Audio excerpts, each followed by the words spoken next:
and arrhythmias, and that is the torsades de pointes resulting, which can actually result in death.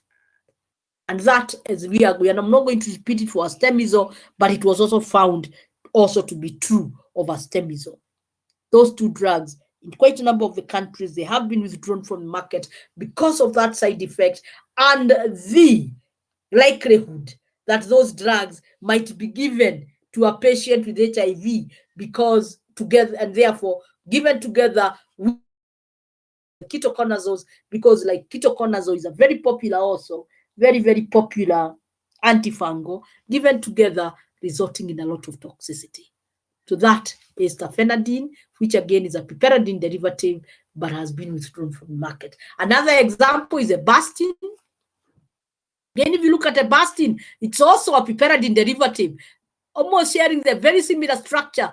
But you can see here for avastin, it is not a ketone. It is not a reduced ketone. It's actually a butrophenone.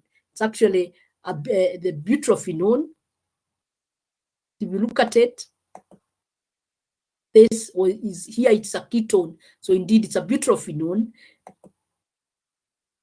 And also the other difference between avastin and tafenadine is that you can see it is an ethanolamine derivative. So it is a piperidine derivative, but an ethanolamine also derivative. So it's an ethanolamine derivative, whereas tafenadine was an ethylene diamine piperidine derivative. So that is the main no, not an ethylene. I think it was not an ethylene, but a carbamide.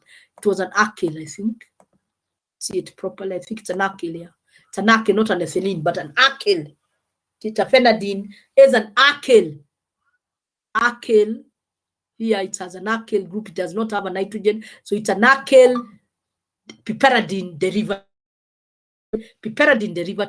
Whereas when we look at avastin, it is an ethanolamine piperidine derivative. And also, of course, it is not a reduced ketone, but it is a ketone itself, so it is indeed a butrophenone. Now, this difference in structure allows this drug to be safe because this drug is metabolized by other enzymes. It is metabolized by the cytochrome P3A4, but it's also other enzymes, and therefore the toxicity of torsades de pointes is not there when you give this drug together with the imidazole antifungals and also with the macrolide, because it has also alternative routes of metabolism. But this drug also, the avastin, though it is a second generation, you have put it as a second generation in the body. Again, you can see this butyl group. It will be metabolized to the carboxylic group here, carboxylic group, and therefore giving us the carboxylic derivative. And it is thought that it is a carboxylic derivative that has major activity. The carboxylic derivative is called carbastin. So we are saying it is a second generation because it exists as a avastin, but in the body it undergoes very high fast metabolism to give us the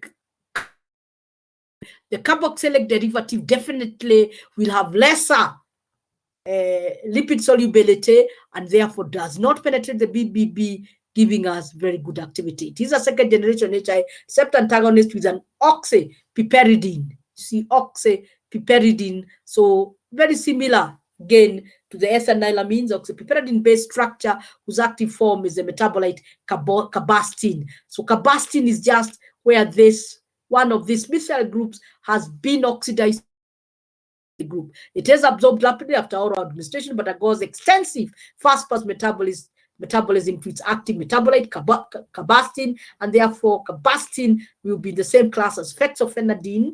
Avastin is administered orally once daily and is indicated again for allergies. So please note the difference between carbastin, or the difference between avastin and tafenadine. This has an oxypiperidine, the other one has an alkyl piperidine. And because of that structural difference, it allows for this drug to have other routes of metabolism. And because it has other routes of metabolism, in addition to being metabolized by cytochrome 3A4, it allows, even if you give this drug with the imidazole derivatives or with the macrolides, it can still take this route of metabolism. It can still go take this route of metabolism using the cytochrome 2J2. They can have this route of metabolism, and therefore this drug is safe, and it doesn't have any appreciable to cause any appreciable Tosade's depointers, which can be considered to be toxicity. So it can be metabolized by end dealkylation by cytochrome 3A4 to the dis acylabastine. Of course, end dealkylation again by cytochrome 3A4. But as we have said, the bigger advantage is the fact that it can undergo metabolism by cytochrome 2J2. So that is hydroxylation by that group there, undergoing hydroxylation. Again, also cytochrome 2J2 also causing that to undergo further oxidation of the carboxylic acid. For tafenadine, this route is not there, and tafenadine is mainly metabolized by cytochrome 3A4, and that is why it is indeed bringing or causing Tosade's depointers. So I think I should, don't know whether you can copy this, or I will send it to you so that you can. So that is a very important difference, that the structural difference that we have can bring about even safety of a drug. The structural difference between a bastine and tafenadine explains the difference in their metabolic pathway, and the difference in metabolic pathway allows a bastine to be a safer drug compared to tafenadine. Safer drug compared to tafenadine. As we have said, it undergoes very rapid, very rapid, extensive fast-pass metabolism to give us carbastine, and of course carbastine is similar to fexofenadine, which can be considered to be third generation antihistamine. Then we have astemizole, which we also had mentioned. Again, we had mentioned that you have there astemizole, and we are saying, let me reduce that size, please. And when you look at it's neuroleptic research, lacks CNS and anticholinergic activity, but does have alpha adrenergic and moderate serotonin antagonism. It has a very long half-life, extremely slow rate of receptor dissociation, but it has also a very slow onset of action. So it has a long half-life, but is that it has a very slow onset of action. So you might give it today and it will start its activity tomorrow. But once it starts being active, a very long duration of action. It is also metabolized by cytochrome 3A4 and has similar problems when administered with cytochrome 3A4 inhibitors, and has also been removed in the market. So it also causes Tosade's depointers, just like tafenadine, because of its metabolism by cytochrome 3A4. Generally, both the diaryl system and large alkyl group linked to the piperidine nitrogen appears to reduce its affinity for muscarinic or adrenergic receptor. So we had said because of its difference in structural, it has some difference. When you looked at it, we said it has some structural difference, and because of that structural difference from the other drug, that reduces its muscarinic or adrenergic receptor binding. The piperidino aminobenzimidazole moiety appears to be required for H1 receptor binding. That piperidino aminobenzimidazole,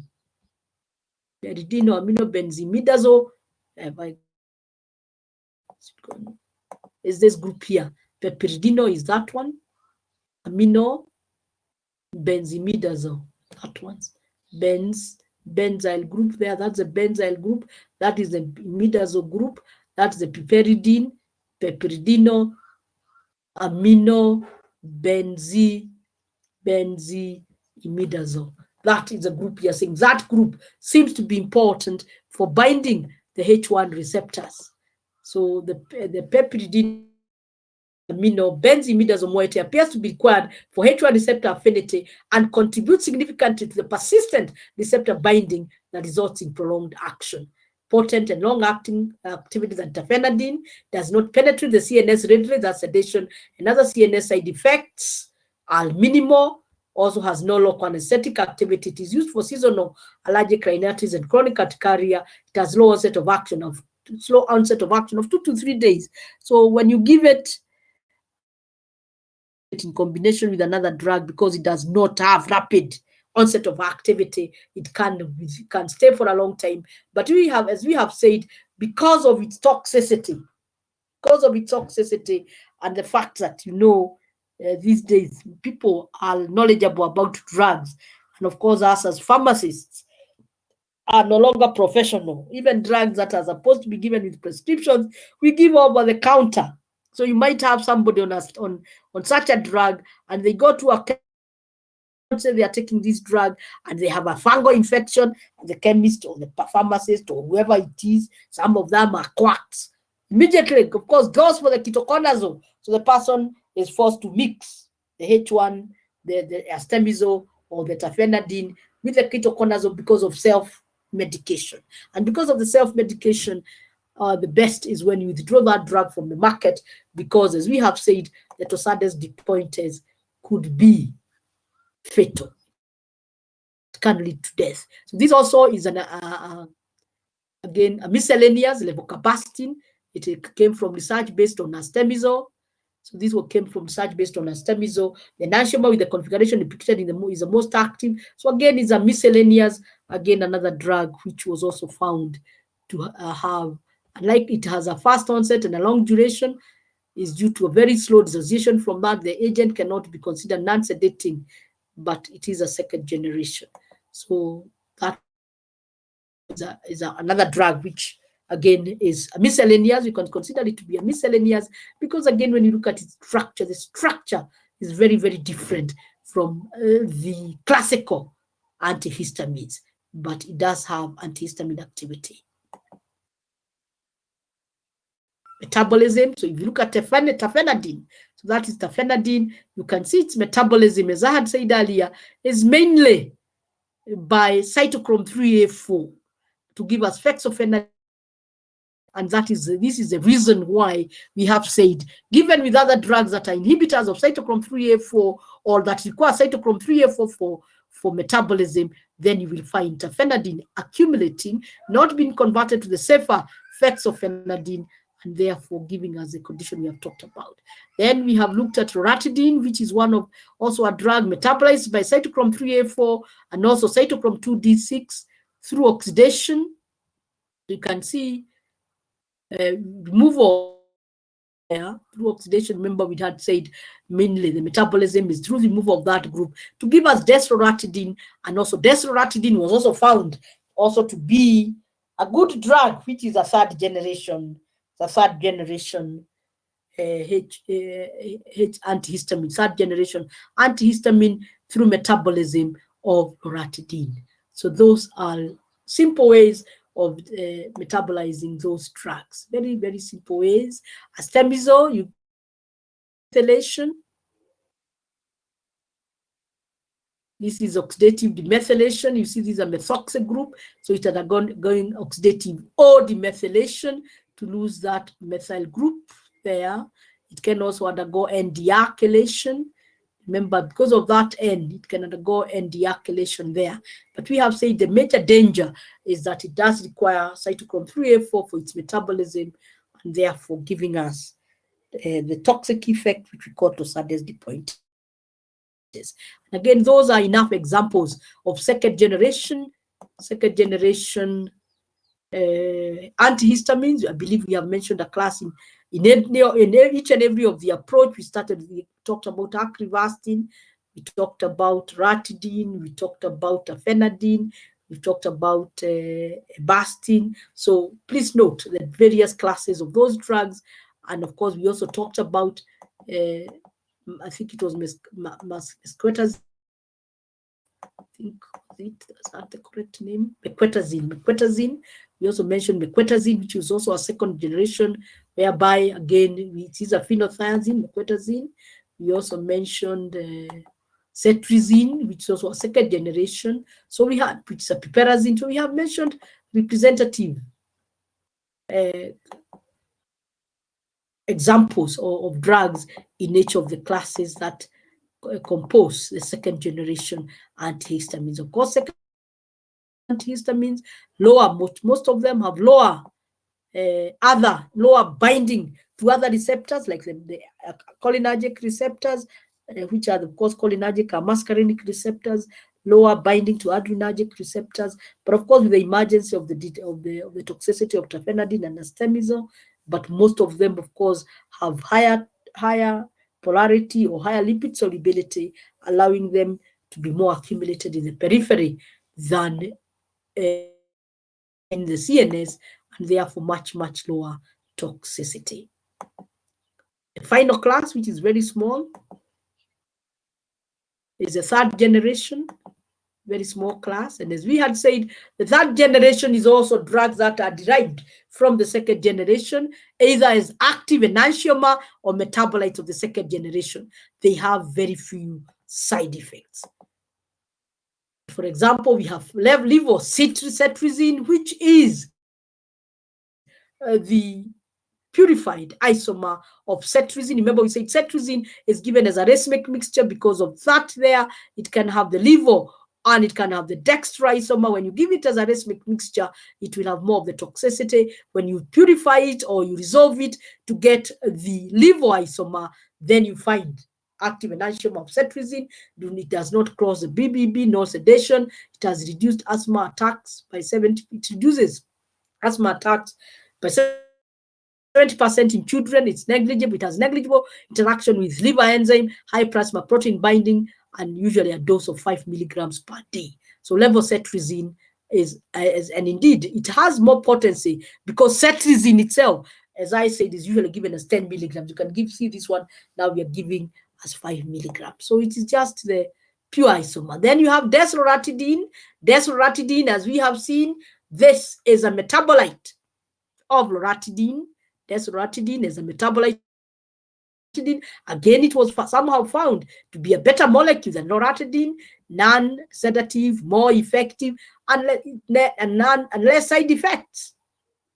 Again, a metabolite, and of course, the better the effect, the more expensive the drug. Some of these drugs we are calling antihistamines, you can't even afford them. Very, very expensive.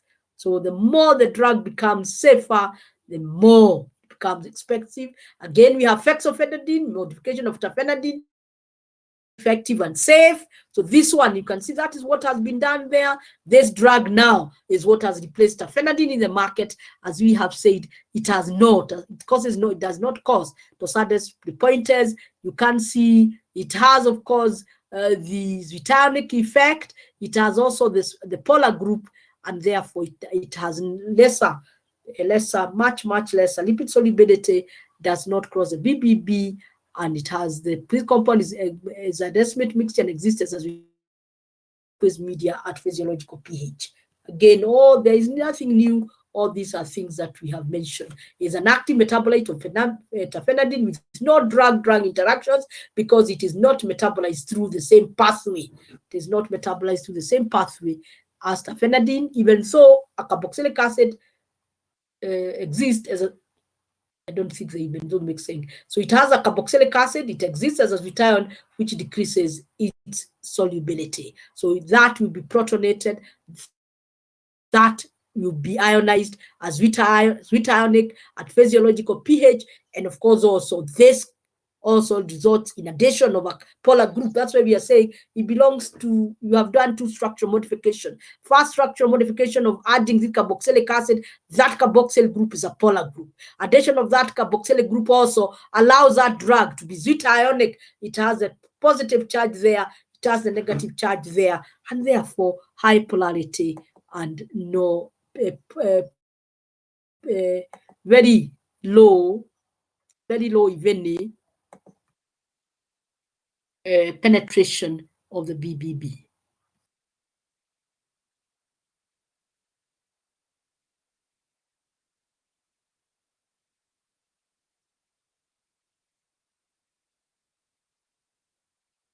So that finishes the classical antihistamines, and the main classical antihistamines are those that bind, of course, which are binding H1 receptors. But remember, we had mentioned that we do have more. We have also H3 receptors, so you can also have H3 antagonists, and we have a drug like the pyramide, which of course will have a completely different structure because it is binding a different receptor.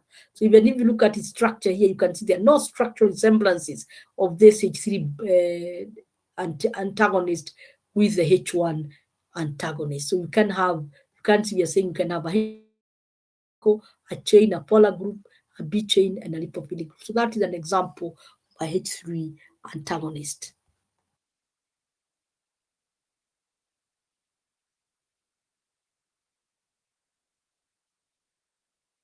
It can be used, as you can see, for sleep disorders. Where is this thing going? Then you have also, remember, we had also said you can have H4 antagonists, but the H4 antagonists are now similar to what we have done. Remember, I mentioned doxepin as when we were looking at the phenothiazines. It's not, of course, a phenothiazine, because when we were looking at the cyproheptadines or cyproheptane, benzocycloheptane or benzocycloheptene derivatives, like the cyproheptadine and the azatidine, the cyproheptadine, the azatidine, and the ketotifen. So when you look again, doxepin, you can see the difference. It has an oxygen, it's a lactone. It has an oxygen as part of the middle of the central ring with retention of activity. But you can see there is still the same thing we were talking about. That is a phenyl ring, that's a phenylbenzene ring, phenyl ring, just as in the alkylamines. So all you have done is that you have joined them with an alkyloxy group. It's an alkyloxy group. You have join the two phenyl groups, an alkyloxy group. Instead of joining them with an ethylene or an ethene group, you join them with an alkyloxy group. And of course, you have that double bond, that's a CH, and then you have the CH2, so you can see that these are 2 carbons, that's 1 carbon, 3 carbons, and you can see the nitrogen, again, tertiary amine. That's a tertiary amine. It has 3 carbon separator, and then it has this carbon here and double. So very, very similar indeed. Very, very, very, very similar to the piperidine derivatives that we looked at. Very, very similar to the piperidine derivatives. It is only now here the nitrogen is not part of a piperidine ring. The nitrogen is part of an aliphatic ring, but it's a tricyclic. So it's a tricyclic derivative where the nitrogen is aliphatic, and like in the tricyclic derivative we have looked at, where the thiamino-nitrogen is part of a heterocyclic ring, mainly part of a piperidine ring. So you have that doxepin. So it will also have H1 binding activity, because we can classify it. It has structural resemblance, as we have said, the piperidine derivatives. And here we have chlorpromazine. Chlorpromazine again is a phenothiazine derivative, sulfur nitrogen there, phenothiazine derivatives with, we said position 1 with a 2-chloro group at position number 2, and then it has 3 carbon separator. Unlike the antihistaminic phenothiazine like promethazine, whereby you have 2 carbon atoms and you have branching at the beta. Chlorpromazine is not branched.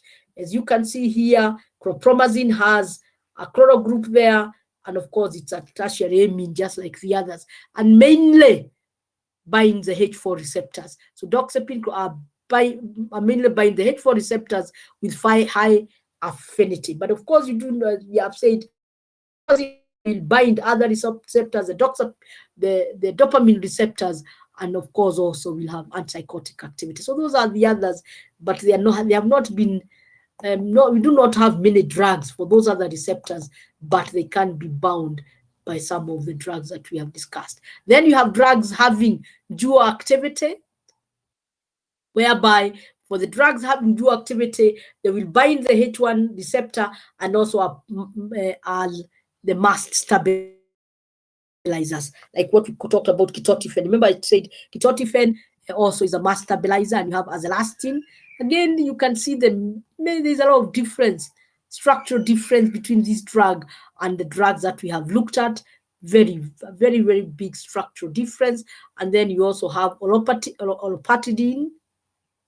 Olopatidine, again, you can see here you have structural similarity. You look at this, yeah, going all this way. This is like doxepin. That is like doxepin.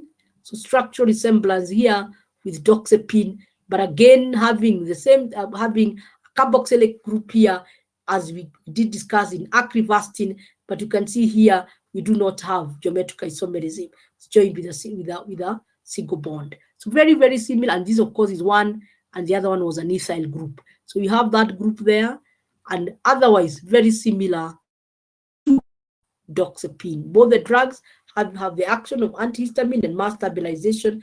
They are also used for allergic conjunctivitis. Uses of antihistamines, we have already mentioned, mainly for allergic disorders, pruritus, and common cold. Those are the main uses of antihistamines. And I think that is the last slide. Any questions? There's somebody. Woo!